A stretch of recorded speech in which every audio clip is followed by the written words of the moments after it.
Welcome, everybody, to the Halfway Cafe. Thanks for tuning in as everybody comes in. Thanks for joining us on this Thursday night. It's nice to know we're not speaking out into the void. Um, we got some big news to talk about today. A great election for Democrats. Pretty substantial wins for Democrats. Republican turnout was like super, super low. What were your kind of big thoughts and takeaways before we get into kind of the meat of what was going on? Well, as a resident of Virginia, I thought it was great.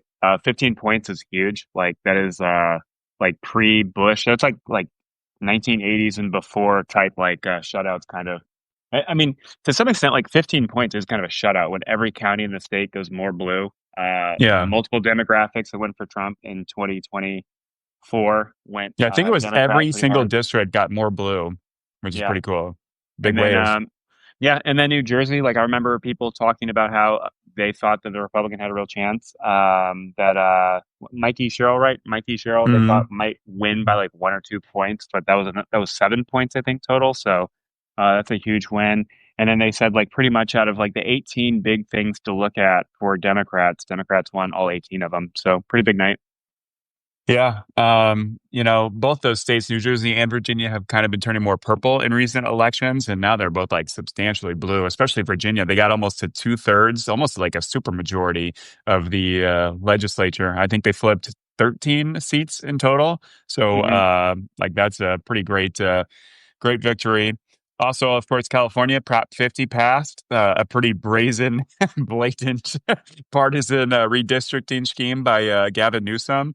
And what do you think about that? Do you think Gavin Newsom's kind of like the front runner because of that for 2028? Like he's kind of leading the governors. Pretty badass move. A lot of other liberal states are kind of like holding back and not trying to do this brazen redistricting. But I think in the Trump era, with just this insane partisan kind of bullshit the Republicans are pulling. Like, Democrats need to get in the game and fight fire with fire, don't you think?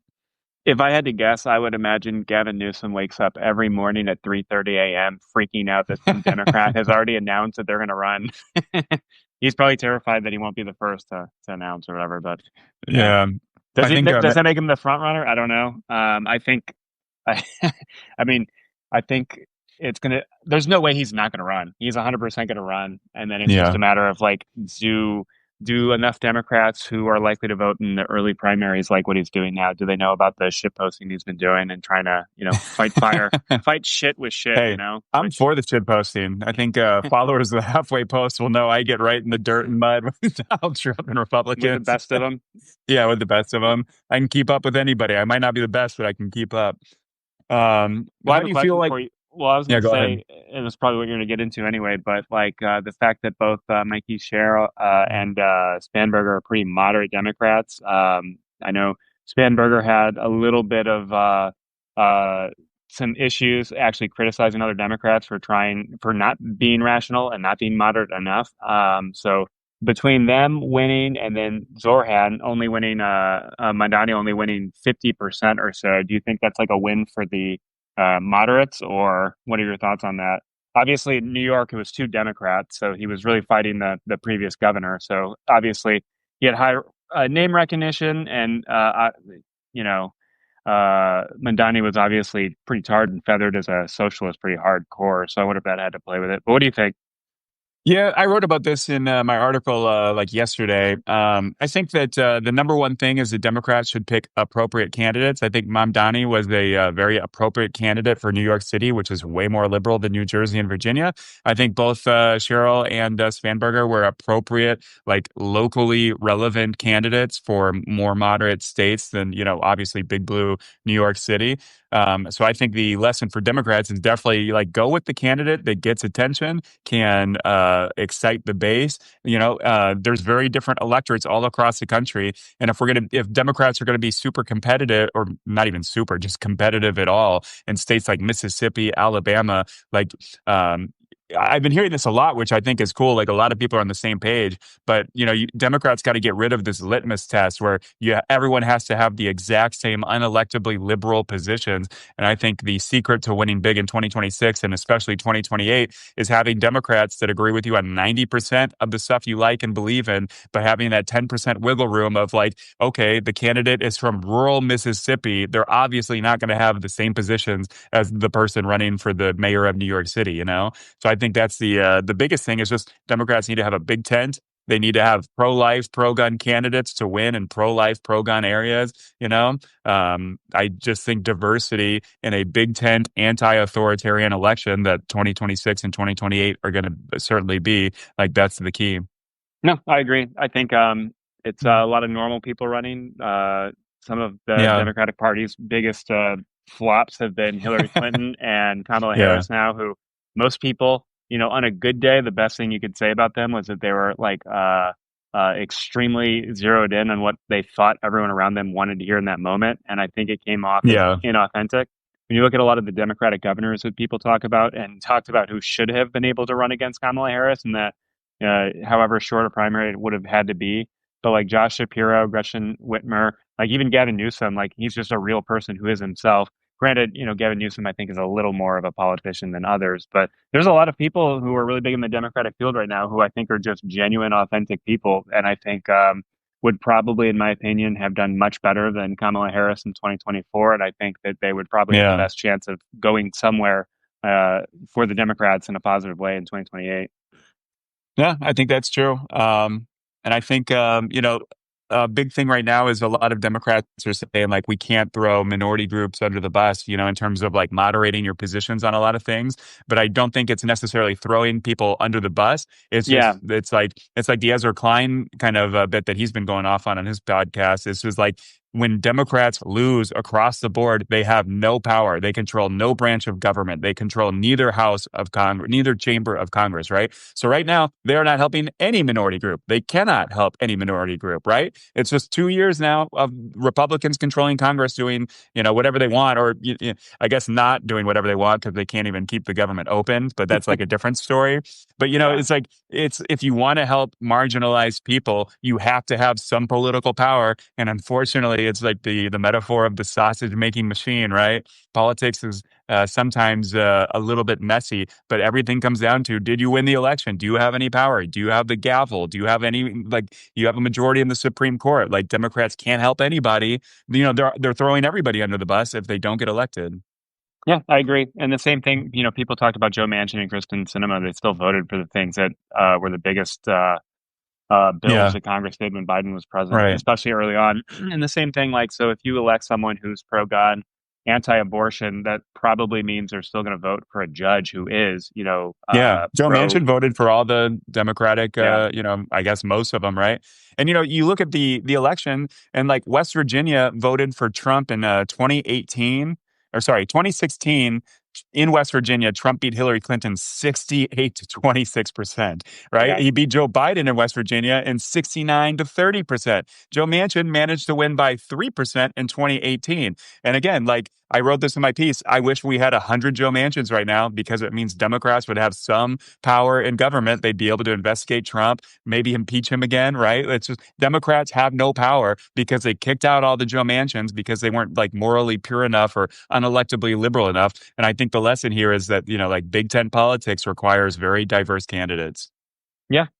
Well, it's interesting too because it says a lot about the American people with the amount of party switching that goes on. You have people who will vote for president and literally a year later vote for the other party because they don't like what's Yeah. going on. Which I think that goes back to the point I've made multiple times, which is I think I'm a man of the margins, and I think more Americans are. We have that conversation with Brett all the time, but it's like, uh, do we just run the most far left people and try to like whip up the base? And it's like I don't think that's a good idea personally. I think the other night was a good win for just moderate people who, like you say, fit the state they're in and they fit the election they're running for. But like if you had just taken far left people and just put them everywhere, I don't think the Democratic Party would necessarily. You asked me last time, what should the Yeah. Democratic Party do? And I think last night was a good example of, you know, they want to push back on Trump because whether it's Obama, Trump, Biden, people just have this perception that, oh my God, the president or the political party that's in the White House is doing too much. I can't, oh my God, I can't handle it. And then like they immediately vote for the other political party. So like my assumption is that most Americans don't want the government to do many big things very fast. And I think the other night kind of shows that and pinpoints it. So for the future, I think Democrats should just focus on authentic people who are just going to do the things that they say and believe. And single payer healthcare. Like, are you going to risk losing nationwide, having all the Democrats and all the down ballot votes go lose as well, just because you're so committed to just one issue and it's so ideologically polarizing to the other side? I don't know. That was the big thing with Obamacare. Obamacare, they wasted all their political capital on something that was at the end of the day the most watered down version of what any Democrat would have wanted or would have liked to do. And it still cost them the 2010, 2012, 2014 elections, at least in Congress, even though Obama got Yeah. reelected in 2012.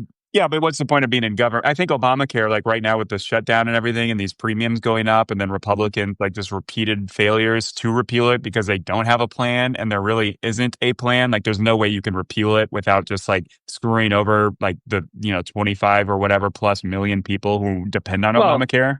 Well, I think it's like the big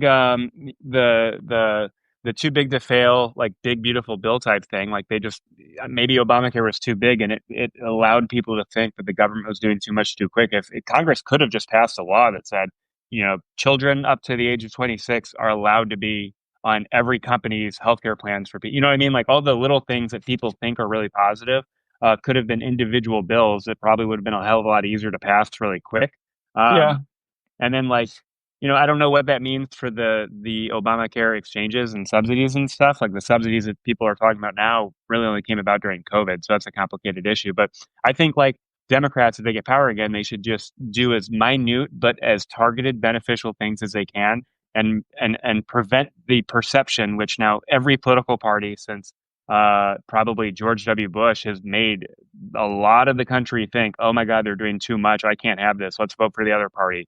I mean, think about that. Like you're so polarized, you vote for one person for president, and then millions or even tens of millions of people, if these elections are any indication, are just willing to throw that vote away, be like, I'm disappointed and angry. I'm going to vote for the other political Yeah. party. It is kind If of a annoying political that we party can't keep their voters in 1 year, I mean, it kind of shows that, like, obviously the perception of what they're doing is not filtered well, down. Trump is a yeah, unique case because he's like taking people off the streets and throwing them in vans and deporting them to South Sudan or whatever, and that's pretty fucked up. But that's an extreme case. But obviously, the backlash happened against Biden and Obama to some extent too. yeah, I mean, it's interesting. It's chaotic that we've been going back and forth so much. I mean, you look at like since 2006, really, we've had so many just complete swings, right? Like 2008, Obama, massive, like both chambers of Congress and the presidency. 2009. 2010 loses, the House or the Senate or whatever, and then loses the total government. Obama wins re-election. Trump comes over. They get full government. Peel away the House first, and then the Senate. Biden's got control again, and so it's been like a little bit of whiplash. But to me, this ties into the filibuster thing right now. Like Trump is trying to push Republicans to get rid of the filibuster, and if we're going to be so polarizing, pendulum swinging every 2 years, maybe that's a good idea. Maybe we can actually, if we get rid of the filibuster and just let the Congress do what the people who get elected to the Congress say they're going to do, maybe you would have a more lasting coalition in politics in terms of like if Republicans really do all the things they want to do without the hindrance of the filibuster, and then finally they do the things they always, they lie to their voters saying we're gonna like totally get rid of Roe v. Wade, like all their whole like wish list of everything they want to do. But maybe that would be good to actually get some action because right now every 2 years we switch and switch sides in the chambers of Congress, and like we for the last like 20 years we've actually been pretty gridlocked. Yeah, but that kind of proves my point that I've been thinking about a lot, which is a lot of Americans don't want things to change, and I think when people start changing, a lot of the voters get really pissed off and angry for sometimes obviously misplaced and misinformed reasons. But I think that's a good reason or a good strategy for Democrats to be in the middle. I think going too far left, too far right, there's an inevitable backlash, and we've seen that time and time again. So, like, I almost think my preferred campaign plan would be I am not going to start any new programs. I'm just going to make the ones we already have meaningfully and marginally better. And it's like, could you create a situation where you start using little regulations to actually, well, I mean, like, for example, like, okay, That's so not very inspiring to get elected, I guess. yeah, but that's So more of the same, slightly better micro improvements. yeah, but no, I mean, it's like I think that is a more mature way to handle governing a country with 340 million people with a very disorganized set of beliefs and a lot of conflicting beliefs. For example, like a lot of people like their healthcare, right? That's just a fact of life. A lot of people are afraid of socialism. They don't understand it.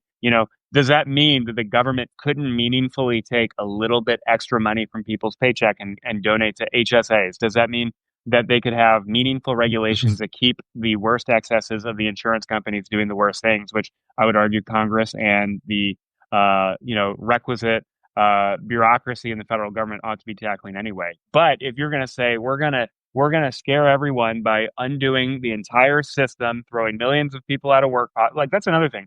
Like the fact that if you were to really create a single payer system from the government for healthcare, you're literally throwing 3 million people out of work. Granted, they have a lot of rent seeking jobs, which are bad and toxic to the economy, right? Like the amount of people whose whole job is to tell hospitals, fuck you, we're not paying you or giving you your money. Like that's a bad job that doesn't need to exist, but there's thousands of people with that job.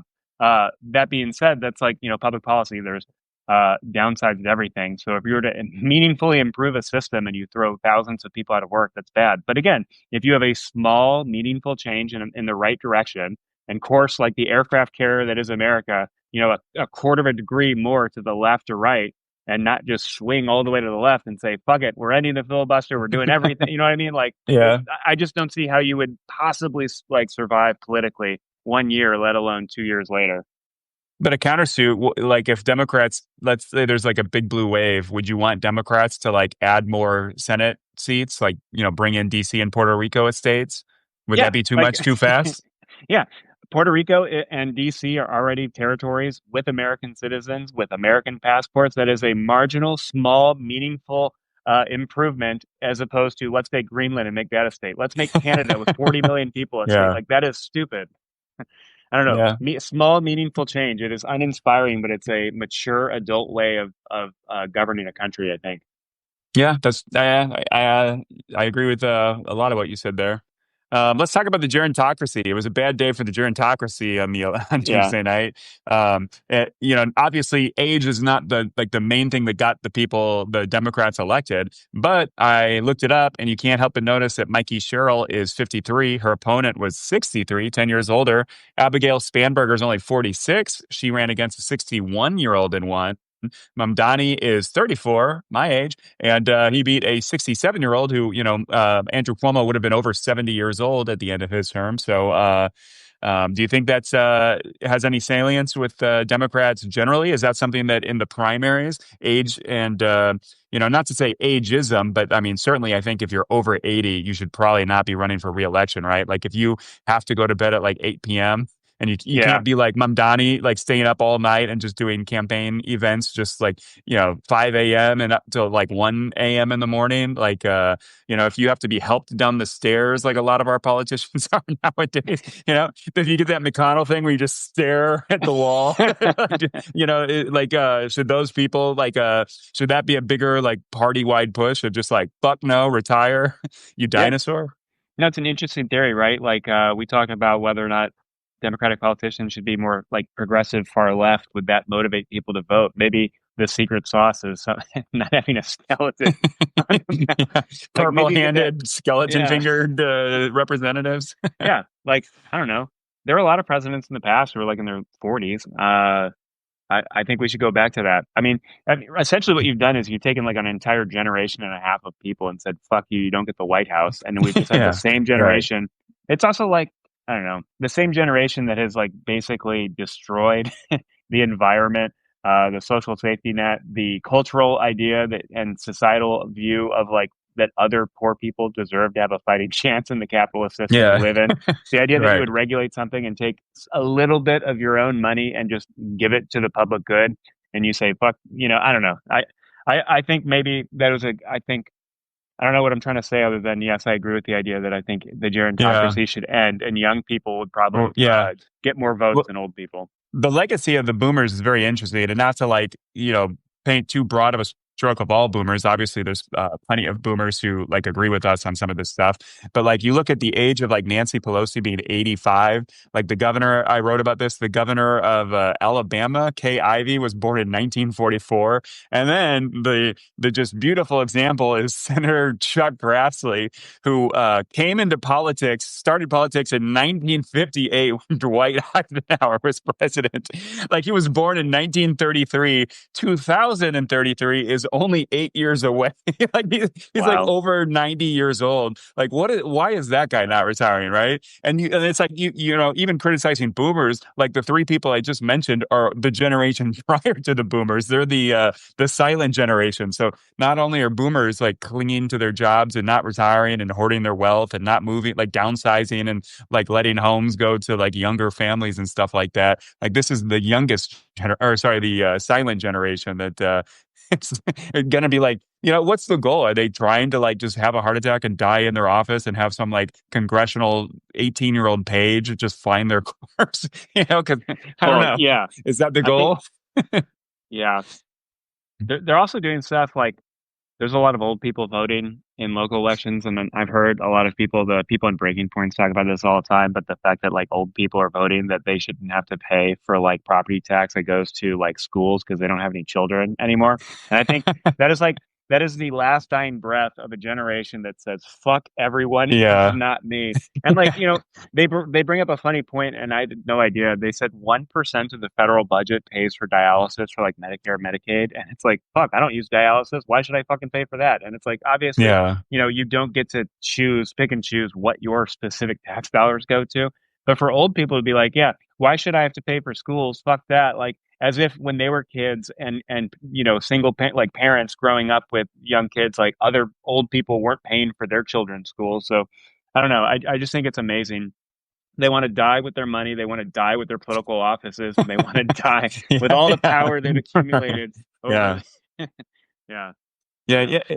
Yeah. And I forgot what I was going to say, but let's see. What did you Let's think move of on. Mamdani name dropping Eugene Debs in his victory speech? Is that a good idea? Like Republicans are kind of pouncing on it, calling him like socialists, and obviously they're a little ignorant when they call him a communist because he's obviously not communist. But I, for one, enjoyed it because Eugene Debs was a badass who, he was a political luminary for a long time. He was a hero for a lot of people. And I was looking it up. The election of 1912, in which Teddy Roosevelt split from the Republicans against Taft, and then Wilson won. Eugene Debs got 6% of the vote in that election, with Teddy Roosevelt going on his own party, third party as well. So I think if more people knew history and like especially Yeah. things like socialism, if more people were familiar about like how much good things in this country that is directly because of socialists fighting, campaigning, and literally dying in some of those like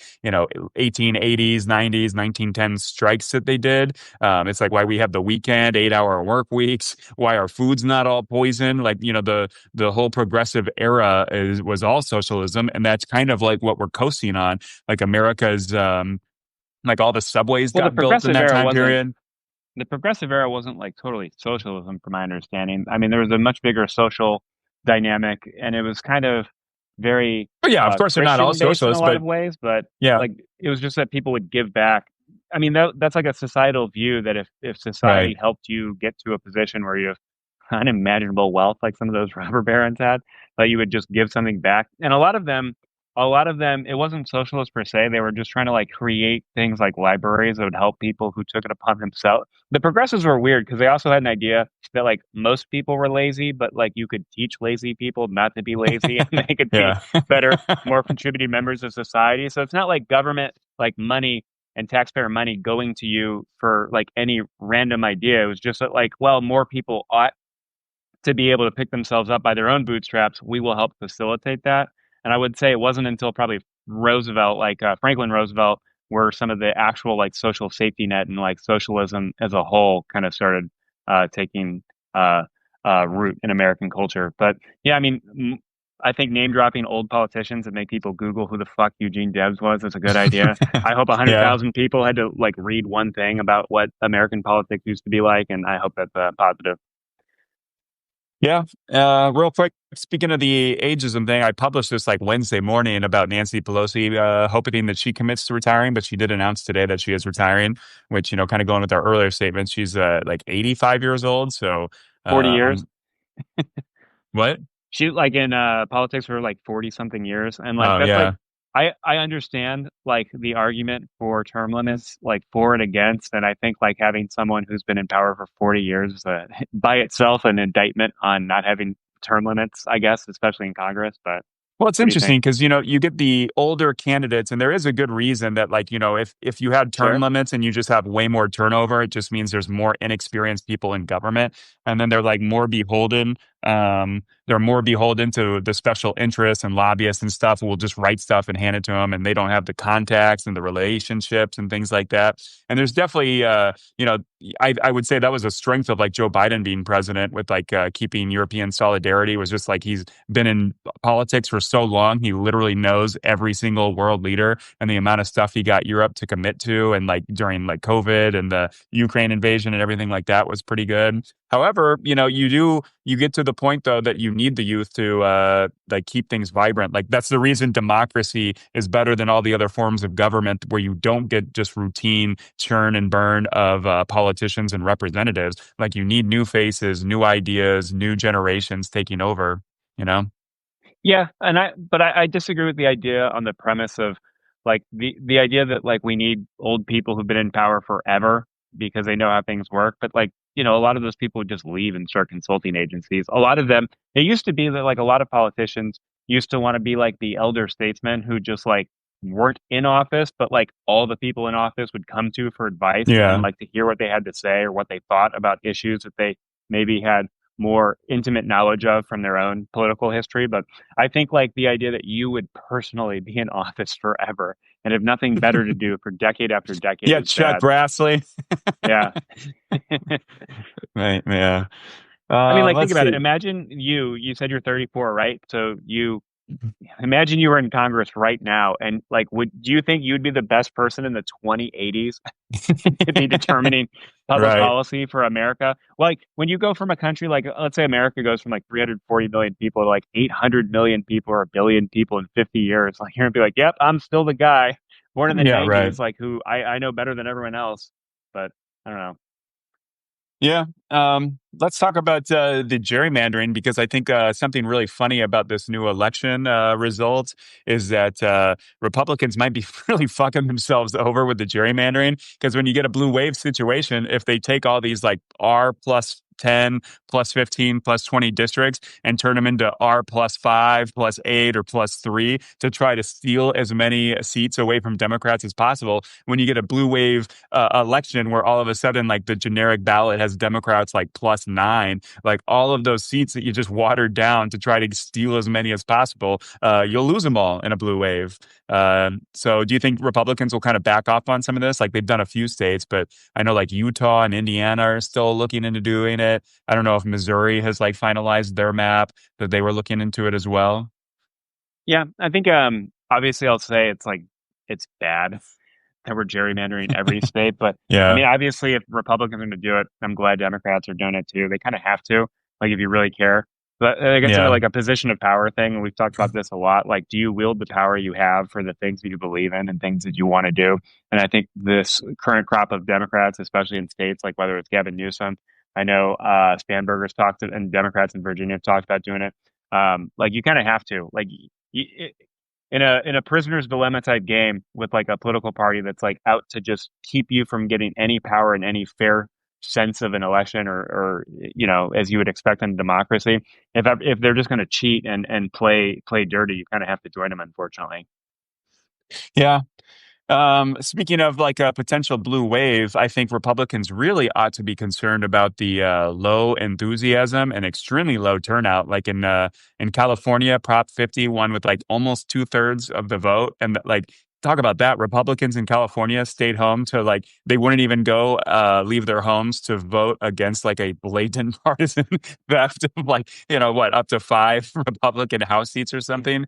So like, going forward, I think it's a big deal that Trump has not he's been fucking over so many of his own voters, right? Like farmers are no one's getting hit and destroyed more than farmers with these tariffs. Manufacturers all across the country are not being able to import stuff. And if they are, they're having to pay all these tariffs and then screw over their customers by passing on those costs. You get a lot of corporations that are probably not happy or thrilled about all of the economic uncertainty and the trade warring and all of that. So do you think that like, kind of going forward that the enthusiasm gap is going to really widen? And it's, Trump said, I'm not on the ballot, so my people didn't vote. But, he's not going to be on the ballot ever again. He's certainly not going to be on the ballot in 2026. So is that something Republicans should be like hearing like alarm Yeah. bells ringing? I mean, they should. Obviously, 2018 it's looking like it might be a repeat where Democrats win big. I think a lot of Republicans and marginally safe seats should be scared of losing their job. I hope that motivates them to try to stand out from the pack and look like they're more independent or at least rational or authentic to something Yeah, that they yeah. believe in and not just That's what whatever Trump says. yeah.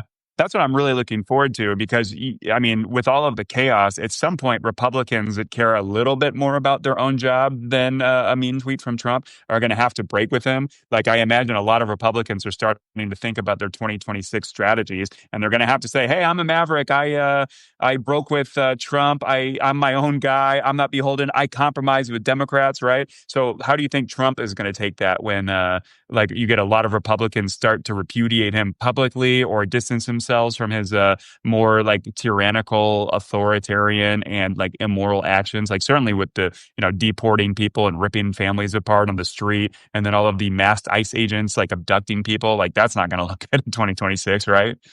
Yeah. And I guess it depends on how many Republicans do it. Like if it's like 10 Republicans, Trump can threaten to primary them all. If it's 40, who are Yeah. trying to play it safe. I mean, it goes back to like Bill Maher's advice from his show like a couple weeks ago, like, hey, Republicans, just break with Trump on one thing. And it's like, yeah, Hmm. I mean, again, marginal, right? Would you prefer they never vote against Trump or would you prefer they at least vote against him on one thing? And it's like, well, I would take that, I guess. But I mean, the unfortunate thing too, in this larger conversation about gerrymandering and elections anyway, like the idea that we're so polarized and the people from parties kind of vote their own way every single time. But just like the idea that like we're gonna fight gerrymandering with more gerrymandering, and we're gonna fight that with more gerrymandering, when like the adult decision would be to probably try to create some fair process that's fair to both sides. Because we have two political parties, they're both Big Ten parties. Like the idea that we can't figure out a better way to do it than like, that what that picture you sent me of Illinois where there's like a tiny sliver of every Chicago single gets into district every single district. goes, yeah, every district touches a little part of Chicago to get those juicy Democrats.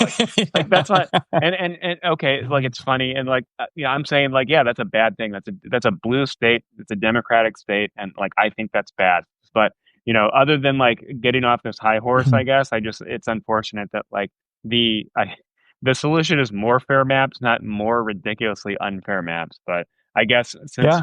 again, like you can't you can't fight or play fair with someone who's just going to throw the board every chance they get. So you might as well try to throw the board yourself too.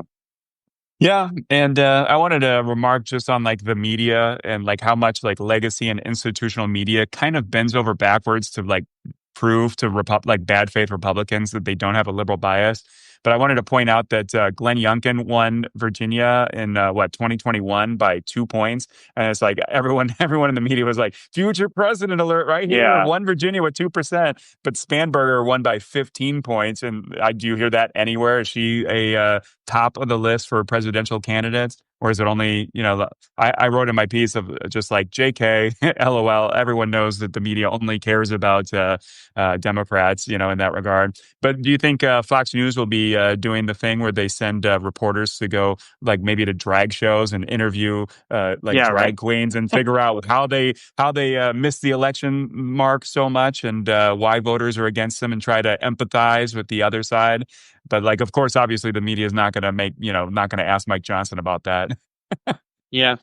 What is different? Like the cultural aspect is different. I think And this does not help Democrats socially or politically, but I think I don't know. Do you think there's a little bit of that like bias kind of ingrained, like the idea of like, how did we lose all these poor working people and voters? Like, how did we not convince them that we should just have trans everything everywhere shoved down their throat in their rural parts of Alabama? Like, to some extent, like that idea that like, how do these people not know how great we are? Like, I don't know if there is a little bit of ingrained like cultural bias in there somewhere. What do you think? Well, I mean, it's hard because like part of me, it's like this is such a giant like swing leftward in terms of like people reacting to Trump's tyranny and like repudiating it with their votes, right? But it's just, I mean, it's hard to like be empathetic when it's like Kamala Harris and all Democrats for the last like 4 years have been saying nonstop, if Trump gets elected, don't vote for him. He's going to start deporting like, as many people as possible. He's going to start, the blatant corruption again. He's going to sell out American foreign policy and national security to like Qataris and all these people that are just going to bribe him with cash. And it's like, everyone has been saying this for 4 years. And then Trump gets into office. Immediately, all of those things come true. And now it's like people are regretting their vote. And it's just, it's kind of like face palming that, literally everybody warned you this would happen and you still voted for Trump or didn't vote at all and sat at home, No, thinking, I oh, mean, I Kamala agree. Harris or Trump, they're the same. My life won't be any different depending on which one wins. No, I agree with that. All that. I just think that like you were talking about the media specifically going to diners and red districts. Like, how did Democrats lose you? Like, I just don't think Republicans give a shit Yeah, like the way they don't. Democrats Yeah. do. But Yeah, in a yeah. way, I mean, Right. it's kind of like a legacy of that like cultural progressivism where it is kind of like the rich elite being like, oh, these poor people, I bet we can help them figure their lives out. And it's kind of like that I don't know, it's like a hero or savior complex in a way. And I think maybe that's part of it. Yeah. I don't think And many then you get the people, hypocritical limousine liberal aspect to it, where they're all, like it's the people who are like really rich in Hollywood with great lives that, like aren't going into these like rural Rust Belt, forgotten towns. But yeah, then it's like you get those Hollywood liberals that just think they're like so morally pure and the most righteous people, and every opinion they have is 100% on the right side of history and that kind of thing. yeah. And I think people just crave authenticity, and I think that's where the Democratic Party has struggled with the last couple of years. Yeah. I mean, even like Nancy Pelosi did a lot for this country and then stayed for probably 10 years too late. And then, had she just like left Congress and not just made a shit ton of money that made everyone hate her, right? The fact that she's just insider trading for years and years and years, like that's not authentic.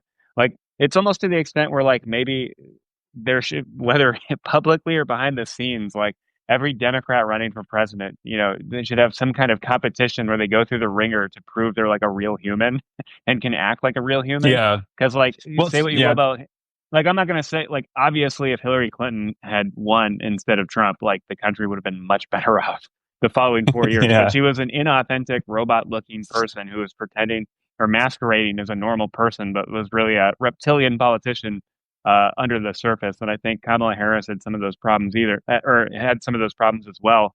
And I almost wonder if, like, the first Democratic debate should be like, can you chug a beer?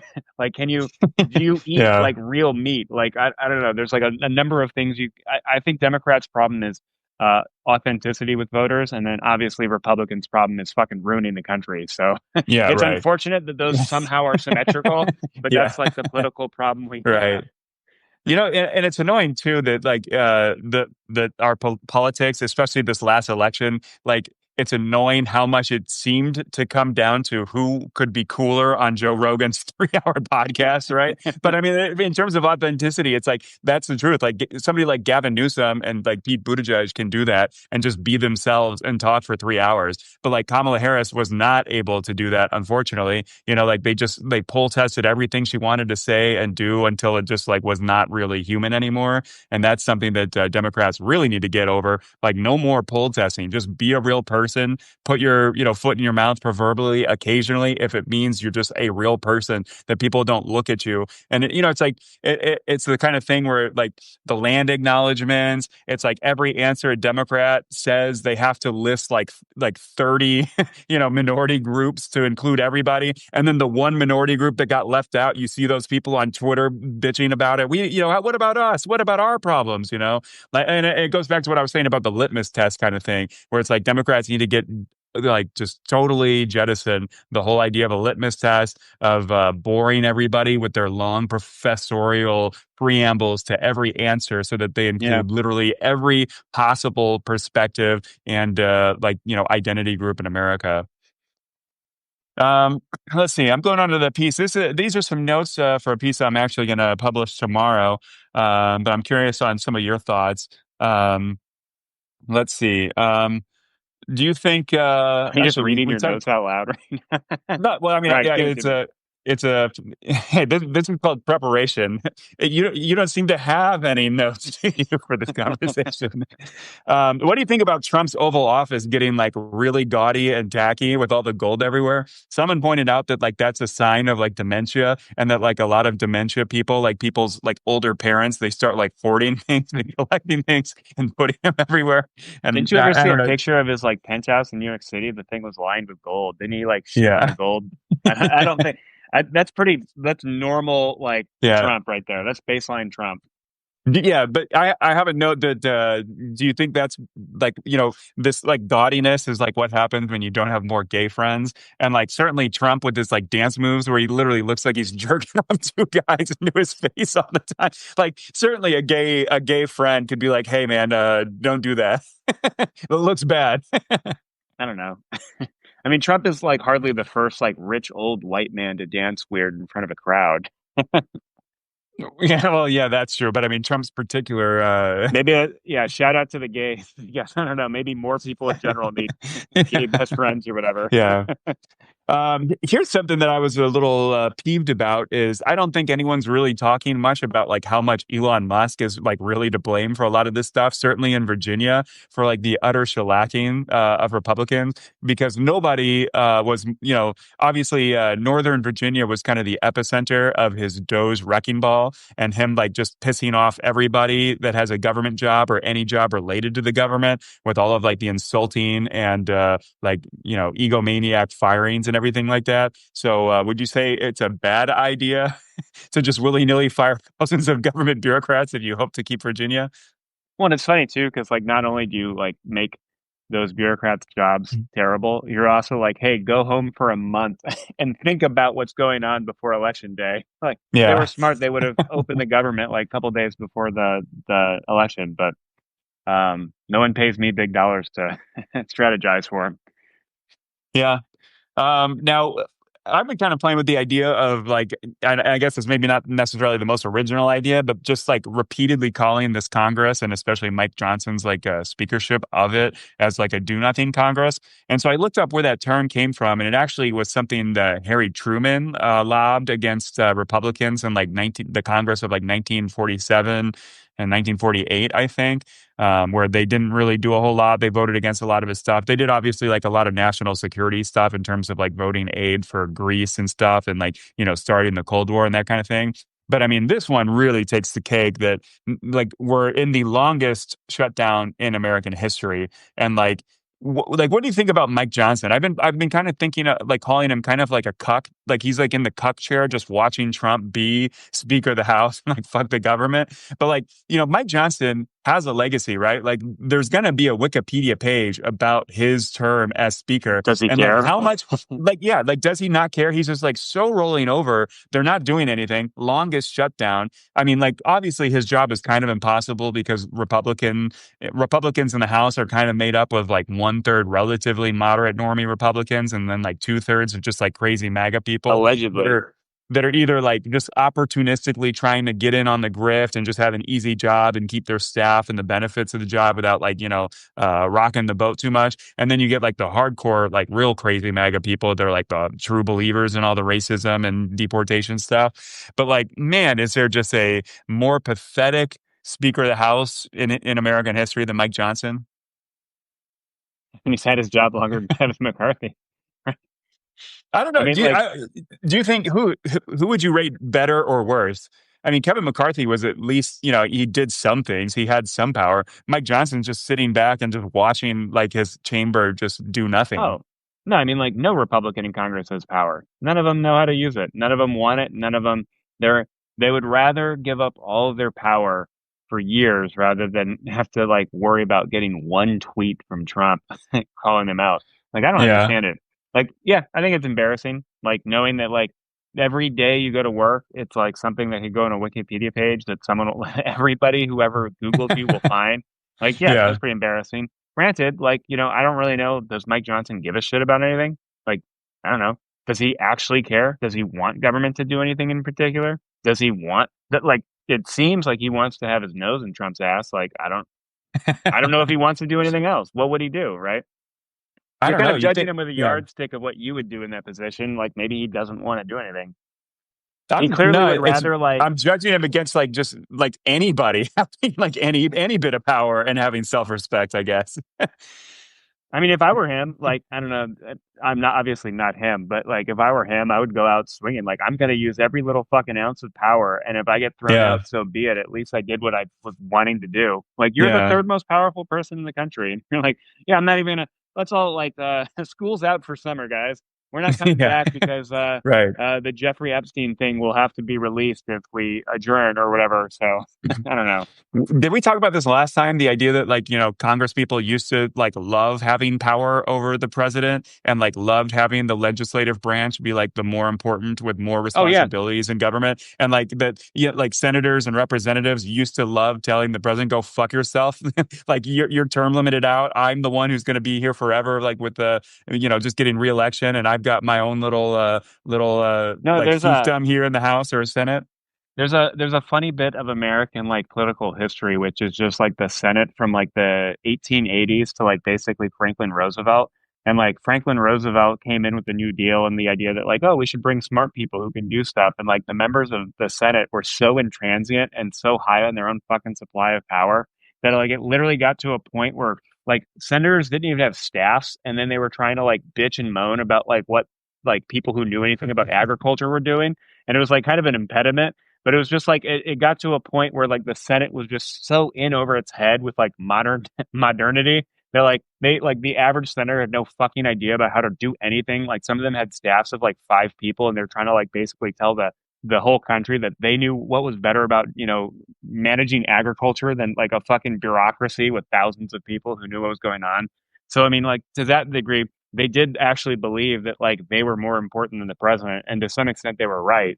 Right when Hoover was overseeing the government's response to the Great Depression, he didn't believe he could do anything. He didn't really want to do anything. That's a little simplified. And like Franklin Roosevelt really changed like the country's trajectory by coming in and saying, "I'm just going to fucking do shit, and we'll see if Yeah. it works. And like give me some slack if it doesn't work. At least I'm trying." But before that, like the Senate thought they were like running the whole government, and before Franklin Roosevelt, the Congress was like the most important branch to some extent. But that's totally different now. But now, I mean, now we have the complete opposite problem where members of Congress are afraid of their own shadow because they think it's a Trump tweet. They don't know what Yeah. to do. And even when they Yeah. want to Oh do God, what did something, Trump say? Oh my God, I don't know. I don't know how to answer. Or you yeah, could do the Johnson thing, where like, and Kevin McCarthy did all like a lot of Republicans did this in the campaigns too, where they just, oh, I didn't see that. I didn't see Trump called a Girl Scout a 12-year-old Girl Scout a cunt or something. I didn't see it, so I can't respond. And it's like I hate the media how they don't just be like, okay, well, I'm telling you right now. How do you feel about that? Like Mike Johnson's been using that like just nonstop. Oh, I didn't see it. I didn't see it. I got no opinion. And it's like, wow, we have the most empty-headed man leading the Republicans in the House. So it's good to yeah. know he's got no opinions on anything. Well, it's so weird too the way they treat like the 24-hour news cycle. Like the idea, like if you were really a member of like let's say a senator, and you have 4 years to go before you're gonna have to go up for re-election. Like, why are you so afraid to be like, yeah, I saw what Yeah. Trump tweeted. I thought it was fucking stupid. And if he doesn't like it, he can send people down to my office and fucking talk to me. Like, I'm still gonna Yeah. vote for the shit. Yeah, that's the funny thing. Uh-huh. It's like I'm still gonna vote for like I believe what he's doing. Like I don't understand why they can't just be like, yeah, I saw it and I thought it was a little immature. I wish the president wouldn't do that. Right. Like, is that a reason why 4 years from now, hundreds of thousands of your constituents are going to vote you out? Like, it's so Right. unlikely to me. I don't know, but Yeah, they're that's afraid. annoying. Fears of Yeah, they powerful are kingdom. afraid. Do you think this last election gives you hope that Democrats might have a chance in states like Alaska, Nebraska, Kansas, Iowa, Ohio, North Carolina, and Maine, like some of those Senate and House seats? Do you think maybe Democrats have a little bit of gusto, and now they've kind of seen the like case study on how to run an election that's like locally important, but without getting into all of the kind of like toxic national democratic branding problems that they have? Well, I don't know about like winning tons of like Senate seats. Like I think it's probably still a pipe dream that they're going to win the Senate. But I think it, at the very least, this election should put like some fire underneath the butt of like the Democratic Party and some of the elites and stuff within the party. Just the fact that like yes, like knowing that Americans will vote for you, even though Democrats have like a 28% approval rating among the American people. Like that's a good thing. But then it's also like okay, just be real, just be a normal person, and like you will win. And I think that like that should open up room for people. I mean, I think you texted something just yesterday, right, about how many people have signed up to run for things. Like that's a positive Yeah, thing. Like I think every election, I mean, even in Virginia, like the whole back of the ballot was uncontested shit. Like, okay, the sheriff who gives a fuck, right? But there's like treasurer, all this stuff that like only one person was on the ballot for. Like, can't Joe Schmo be like, yeah, I'll fucking be sheriff? Like, I don't. Maybe it's not the just to have a best Democrat idea. running, you But mean? yeah, but like at least make the guy who's like probably gonna win like try hard. Like the Yeah, since right, I've lived in Virginia, then I'm not gonna Google this, but I recognize the name of the treasurer. Like fucking ran unopposed. Like I'm not saying they're doing a bad job. I don't know if they're doing a good job, but like really, no one else wanted to try to get that job. right. Like I don't know. And at the very least, like especially for like the more political ones, like okay, obviously, like yeah, you don't want your sheriff just being a partisan hack, but like the idea that like I mean, growing up in Missouri, the number of like the first couple times I voted, like half the shit was just there weren't even Democrats on the ballot anywhere. It's like, what the Yeah, fuck? You're not even gonna try? Like, you're not gonna make that guy at least like pretend not to be like the far right crazy guy who's gonna win a primary by being the most crazy person and then win the election anyway because not a single Democrat stood up and said, "I'll fucking yeah. try." Would you do that? Would you I put mean, your not in money where your mouth Missouri. is? No, like in Virginia. No, I mean, yeah, I mean, I think it'd be fun to think about it. Yeah, I think a lot of people should do it. I don't know if me personally right now is going to do it. Like, I think there's 340 million people. I think Yeah. that's my I don't know. That's my shout out is more people should try more stuff. I don't know. Yeah, yeah, I mean, it is kind of political malpractice in terms of like the DNC or like, the leaders of the Democratic Party that like there's any races that there's no Democrat running, you know? Even if For you're the like, record, I'm hey, not going to be sheriff of like fucking Norfolk, Virginia.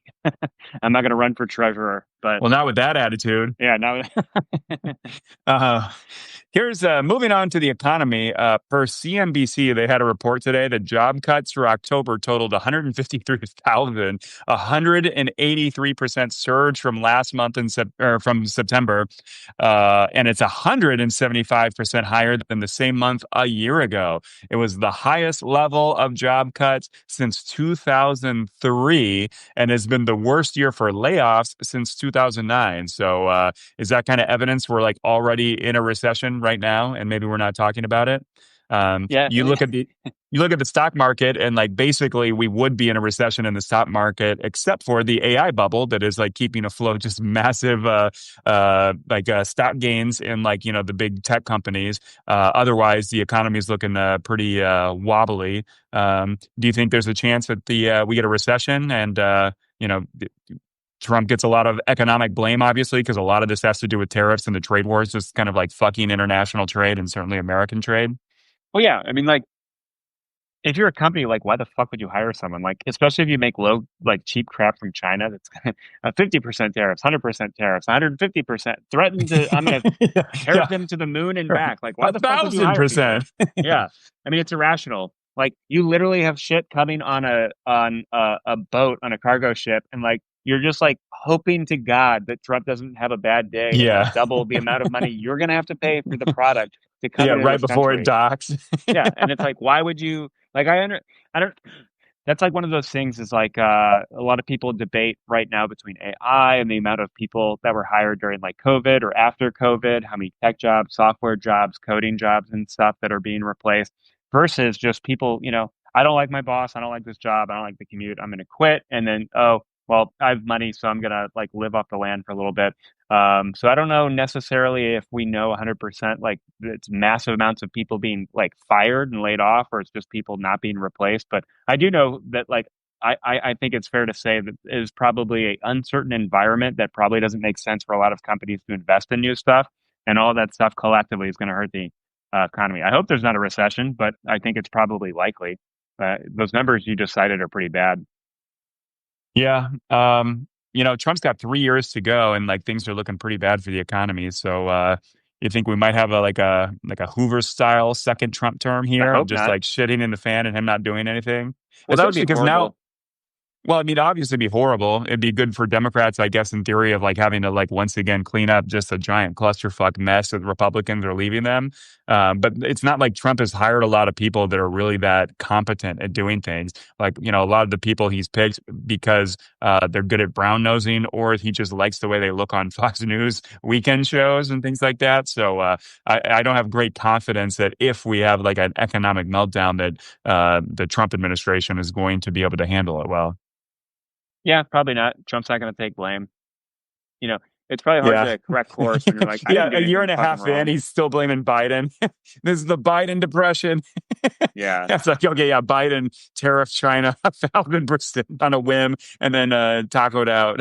I mean, they'll try to do that probably, I'm sure. Like, that's like the funny thing is like I was talking to people at work, like, oh, Republicans say this, oh, the Democrats say their government shut down and it's like, you fucking listen to Mike Johnson. You think Mike Johnson's gonna fucking tell you the truth? Yeah. Like, you're like, oh, you're talking to one of the top three on either like on the Republican side. You think like he's gonna badmouth Republicans on Fox News? Yeah, we're really in over our Yeah. heads. We've no fucking idea how to get out of this shutdown. Like, I Yeah. wish we would show leadership, but we don't Yeah. have any, and we're afraid. So, like, that's just not And going to happen. So, and it's so dumb too, because like Democrats have gotten nothing. Republicans have made no deal. You're right. Trump has made no deal. Like, right off the bat, Trump, who thinks he's the greatest deal maker to ever happen to the universe, right? Like, has had the two longest government shutdowns while he was president. Pretty big coincidence there. But on top of that, like, Republicans are offering Democrats nothing. So now they're blaming Democrats for not just giving them votes for this shitty budget that they don't want and didn't get any input into. So it's like such a ludicrous idea to blame Democrats when Republicans are not doing anything to get any of the votes.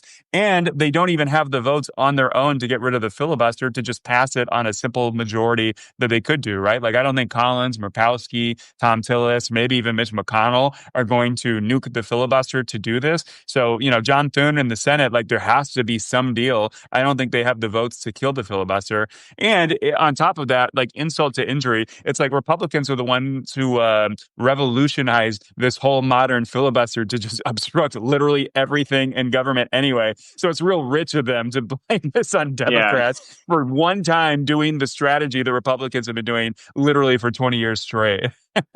yeah, and it doesn't even make sense because like the government shutdown is ostensibly about the Obamacare subsidies, which they keep trying to say, oh, the Democrats are trying to give illegals free healthcare, which is not what it is. But then also like we're still spending probably 300 billion extra dollars a month. Like like how much are these Obamacare subsidies? They've probably spent more. We've probably added more to the debt than the whole value of these Obamacare subsidies in the first place. So I don't even understand why they're on this hill to begin with. Do you know? It's just partisan shit. They have nothing else, And in terms of Obamacare, it's like Obamacare passed in 2010. That was 15 years ago, and they still don't have a plan. They've been trying to repeal it forever. They've failed. And it's, Johnson was saying like, oh, we have a plan, but I'm not going to disclose it to you, the media. It's like bullshit, right? Like they have no plans whatsoever. And I think that's just kind of the political malpractice. And that like you've had 15 years and you still haven't done your homework. Like you can't even throw out one idea to a journalist asking you to your face on live television what one of your grand ideas to finally repeal and replace Obamacare is. So they can't lie. He can't go to the camera and be like, "Yeah, we keep talking about it. We have no good idea. We just have no good ideas. Like Yeah. like we don't even think we can figure it out. Like they're Well, not it's going to like say that. So it's like you said, Obamacare ended up being like the most watered down progressive possibility of some kind of public option of healthcare anyway. So once they repeal it, like there's just nothing Republicans can do. And then like thankfully, all these years there's been at least a handful of like relatively sane, moderate, empathetic Republicans that are not willing to just kick off like 25 plus million people. The whole thing is just that, with Obamacare is you're tied to your job. You cannot leave. That's bad for the economy if you're dependent on healthcare. And all the people who are self-employed, they don't have an option, if they don't make enough money to have their own healthcare plans for them and their families. So it's like you're just fucking over all of these people just to kill something that Obama did. It's like sociopathic behavior kind of like killing someone's fish, like making eye contact and like Yeah. flushing their fish down the toilet just because, you're feuding with them or something. Yeah. I mean, Hmm. what was I going to say? Um, I don't know. Must I have don't been remember. great. Yeah, it Uh, must have been great. yeah. Do you have any predictions about when the health like how much longer the shutdown can go? Because like pretty Oh, soon the SNAP funding, I guess like with food stamps, a judge I guess is mandating Trump reinstitute the funds for SNAP like tomorrow, I think. But like pretty soon they're gonna I don't know if this is a baseless threat, but the FAA guy or whatever is saying they're gonna start like limiting like 10% of air travel around the country at like 40 major airports. So that's gonna start having some real pressure. I mean, imagine if there's like like there was that plane crash with that the UPS plane or whatever. Like there were a couple there was a near miss, I think today or yesterday I saw in the news. So I think like the pressure is really mounting, but like, do you have any predictions on how much longer Republicans can hold out? Because well, it's obviously how it it's should them be. holding out. Like the whole moving pots of money around to pay individual groups of people for things that you want, like the military, it was stupid. Like I'm not for military people, obviously not going without pay. But if you're gonna shut down the government, like fucking shut down the government and then try to do your job to open it again. So I think that whole part is stupid. Probably unethical too. Like you're just trying to fake and minimize the most politically the least politically palatable results from your shitty actions and shitty inability to govern. But I don't know. I think it's good that people get fed. I'm pro that, pro SNAP. Like I was I was talking just today actually at work today, like who's the biggest benefactor of SNAP? Well, it's poor people who need food, but it's also farmers and it's also grocery stores. And it's like every single political like policy the Democrats have put up in like 80 years benefit like more than just like the group of lazy people Republicans hate. So in that way, it's like, I don't know, every political fight we have is usually pretty stupid and misses the mark on accuracy of what the fuck people are even talking about or what the policy is. What I was going to say a little bit ago about the healthcare is just like, we live in this world where there's tons of experts doing research and working for think tanks and writing all these papers. And it'd be like, if only we could figure out that like sometimes markets don't work perfectly. And then like there are these things called market failures and the government should step in and do something about them. So whether it's SNAP, whether it's like FAA, right? Like, if one company had one FAA thing going on, it's like obviously a market failure if they're not all treated the same and regulated to make sure they're fair and safe and that flights take off on time or whatever, or don't, that they have a minimum separation of like a couple thousand feet so they don't crash. And like the idea that like we're just going to pretend like, oh, well, we can have all these people doing these important jobs that keep people's lives, safe. Yeah, And they'll just keep working for free because they yeah, will, whatever. and And like yeah. Plus, it's across the annoying. federal oh what? Go ahead. You can finish that thought. Well, I was going to say across the federal government right now, you have people who are working part-time jobs because they like if you're a GS9 or a GS11, like you're not making money. Like you're not doing that for the paycheck, right? So all those people are probably doing things like working part-time jobs, driving Ubers and stuff, and like slowly a bunch of them. That's another thing. A lot of people have been getting exceptions. So like, okay, you're not getting paid, but your job is so important, we're going to accept you, and now you have to come back, and also you're working for free now, and it's like, well like, what a shitty situation. So we're going to keep the government running, but just barely, but not pay Yeah. anybody because we can't bother to govern and Yeah. open Right. it. Like, Yeah. but don't worry, we'll pay some of you some of the money. And then, oh, yeah, we have a billionaire who donated $100 million. So that'll pay like 10% of you for a week. Like, that's it's like Yeah. band-aids on band-aids on band-aids for a man-made problem that the members of Congress created. I mean, it's infantile. That's my Yeah. word of the year, I think. Infantile. Yeah. What Our is that whole joke? what? There's that joke that like everybody is 12. Yeah. No, I think We it's were talking true. about that. And Yeah. yeah, I was going to say, one thing that I think gets lost in the sauce on a lot of these like partisan debates and like the kind of daily politics is just that like how much of the government only exists because there was a problem that the government did not exist and did not address and did not fix or do anything to help people. So I think like a lot of times in debates, you get this idea like from Republicans where like Democrats just love government and putting their hands all over everything and obstructing everything and forcing their will upon everybody. And it's these government bureaucrats that just can't help but get involved in everything. But it's like you look at everything the government does, which when you look at like European governments, our government does considerably less than Like a jack lot of like shit. modern developed countries. But it's like the things we do, it's like, all the red tape and regulations you hear about is because like a lot of planes used to crash before we had all of these like safety standards with the FAA, right? Like companies would literally sell like piss and like maggoty milk, and people died constantly from bad food and bad Yeah. milk and things like that. So like everything the government does solved some problem that at least enough people in a agency or somewhere in the bureaucracy or Or a literally subcommittee. voters, yeah, or a subcommittee or voters getting together to approve something. Like all these things don't just come out of nowhere in a vacuum, springing up just because like, somebody along the line just loved red tape, putting red tape all over everything. You know what I mean? Like, Yeah. Well, here's in you terms want to of hear a like, great example of that? yeah, sure. A funny example of that is like the Clean Water Act, which is just like in the 1970s, they're like, hey, we need to stop dumping pollution directly into Yeah. rivers. Yeah. And then Hey, they're here's like, an idea. Our rivers should stop catching fire. yeah. But then later on, they're like, okay, so you're not allowed to dump directly into the water. What about 10 feet offset from the Yeah. river? And Yeah, they're, or the tributary yeah, that leads to the river. exactly. And then Republicans are like, oh, what's all this red tape? The Democrats are trying to regulate everything and ruin the economy. And it's like, well, no, it's like Yeah. I don't know.